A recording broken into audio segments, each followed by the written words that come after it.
Chicken কাটলেটের জন্য চিকেনটাকে মিক্সিতে ঘুরিয়ে নিয়েছি, তারপরে ব্রেডগুলো ভেজানো ছিল, ব্রেডগুলো দিয়ে দিয়েছি।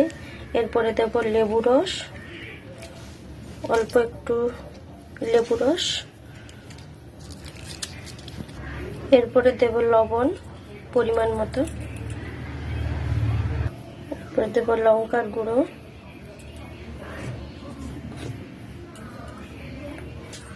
তারপর দেব কাঁচা লঙ্কা, পেঁয়াজ কুচি, তারপর দেব ধনেপাতা কুচি, এরপরে দেব রসুন বাটা, এরপরে দেব আদা বাটা, একটু গোলমরিচের গুঁড়ো,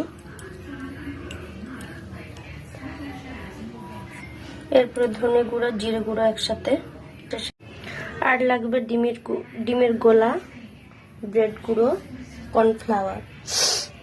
ডিমের গোলাটাকে বানিয়ে নেব। ডিমের গোলাটায় দেব হালকা একটু লবণ, একটু